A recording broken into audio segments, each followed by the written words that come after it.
Coming up are the 5 top things estate agents look for in tenants. Plus, there's a bonus tip at the end, so stay tuned.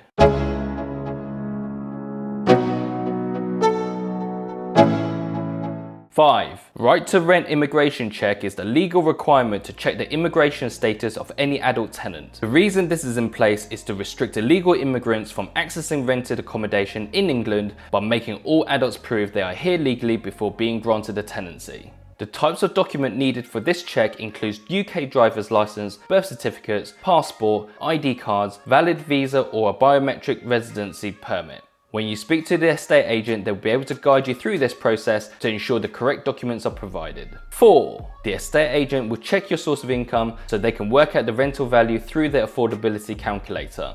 This is where the household income can cover the minimum multiple of rent. The industry standard is to ensure the annual income is 30 times the monthly rental, so you can work this out yourself. Your pay slips or bank statements will often be required to prove your income levels, so have these prepared. A tenant who can meet this criteria, have a stable income and in good employment will be very desirable to any estate agent or landlord. 3. If you're approaching a new estate agent, then often they will want to know what you are like through the form of references. They'll be looking for good references from your previous landlord and possibly with your current employer. A potential tenant with good references will give the estate agent confidence you can be trusted, pay the rental on time, treat the house with respect and have a good relationship with you. You should give your potential contacts a heads up so when the estate agent calls, they can give you a glowing reference. I hope this is a great platform for you to comment your thoughts and experience so we can all learn from each other. 2. It will often be the case the house you're looking to rent is already in place with tenants looking to move out. To minimize the void period for the landlord, the estate agent will look to have potential new tenants aligned to move in when the previous tenants move out. If you can be flexible on your moving in date, it will make your application that bit more stronger. If you have an existing tenancy yourself, then speak to your current estate agent or landlord to see whether the chain of events can be aligned so everyone is a winner.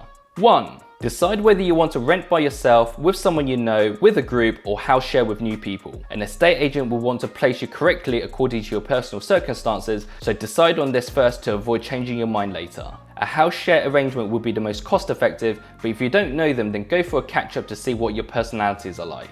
If you decide to rent with people you know, then it's a great way to build on existing friendship.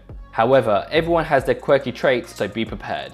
If you decide to go it alone, then it will likely to cost more, but you will enjoy a lot of personal space and time. Bonus! An estate agent will be looking at tenants with a good personality, a positive attitude, and great communication skills. They will want confidence that you'll be trusted to pay the rent on time, treat the house with respect, and be able to maintain a good relationship with you during the tenancy. Potential new tenants coming in with a negative attitude will simply put you to the bottom of the list. So try and treat the meetings you have with the estate agent like an interview, so be polite, ask good questions, and be professional. If you want to know the 5 things you must do before renting a house, then check out this next video. Thanks for watching, and I'll catch you in the next one.